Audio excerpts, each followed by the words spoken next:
Mark, and we're going to be going through the integral parts of the story for plot. And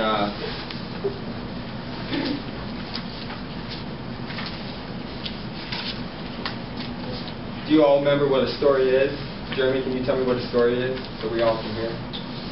A story has beginning, end, and has characters. Characters. Wow. That's true. All right. Now we're going to be labeling our parts of our story.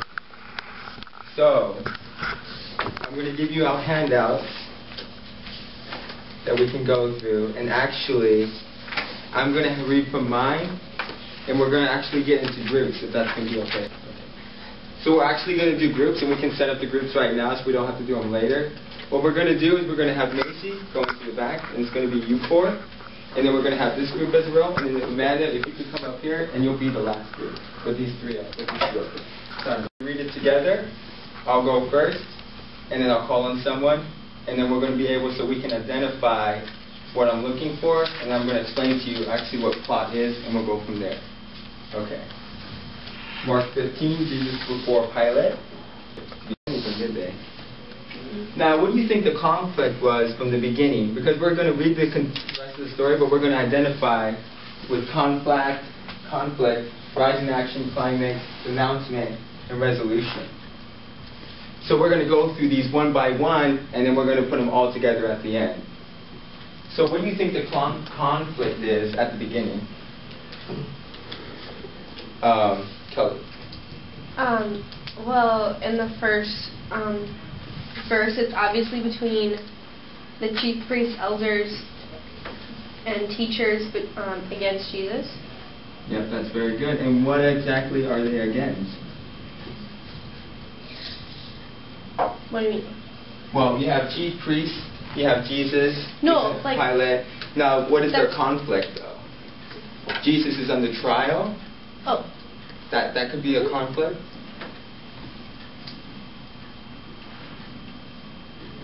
Now, do we all understand that conflict is a problem?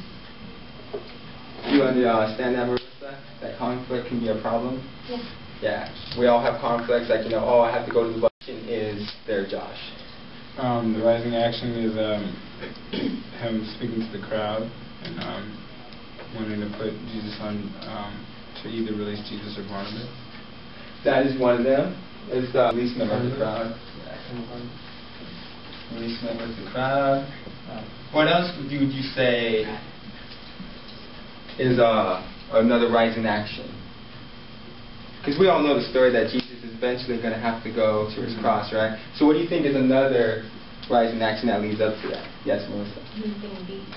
He's being beat. That's right. They were planning on bringing him. He was getting prepared for it. Yeah, beat him.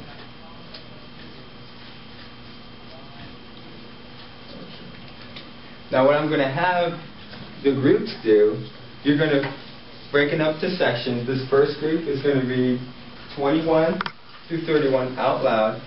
Second group is going to be 33 to 41. And then you can just, you don't like yell it out loud, but just read it amongst yourselves out loud. And then the last group is going to do, you're actually, for the second group, yeah, you're going to do the 41, and the last group's going to do 42 through 47.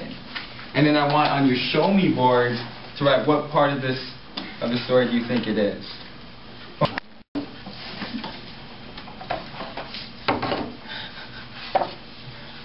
Very good in the back row. Okay, that's the second row.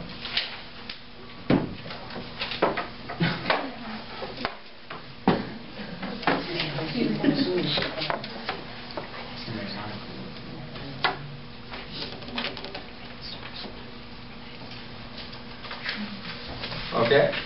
Is the first group ready? Alright, go ahead. What component of the plot do you think that is?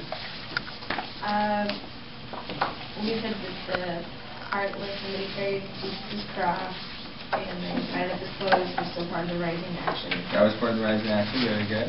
But then the actual crucifixion, when hung up on the cross and people are shouting at him, is part of the climax. Is it part of the climax or is it the climax? I think it's part of the climax because I think that the climax is when he actually dies. That's very good, because the group behind you has it as the climax, and that's when he dies and that temple is torn. So very good. So part of it is his death, and then part of it is what happens after his death. Explain to us why you said it was the climax. Because he was up on the cross, and he was at the point where he was about to die. He died, and the temple veil was torn. Most intense part. Most intense part, we know that's very important about the temple being torn, because it released our place from God being over here to we being up close to Him, that we all can have access to Him. So how about for the back row?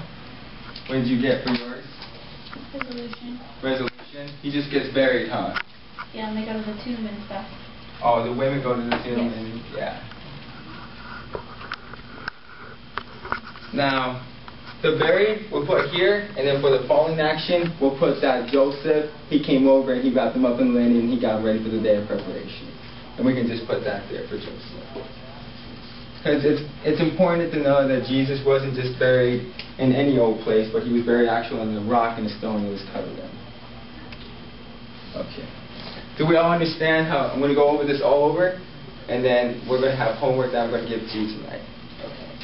Conflict, we know, is a problem. We know that you have trials and tribulations as Jesus went through his trial.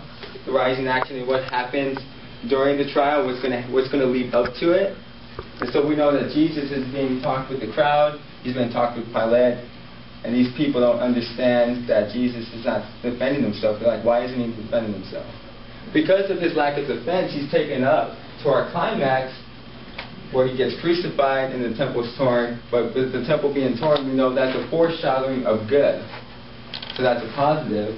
And then we go down to the falling action with Joseph and then the women watching Jesus being taken down and then him getting buried and put behind a tomb. And now we know that he's buried. But at the end, this is what's going to be exciting for homework. You're going to read Mark 16, that last chapter, and you can tell me how that story and the plot of the components of that plot play into that. Thank you.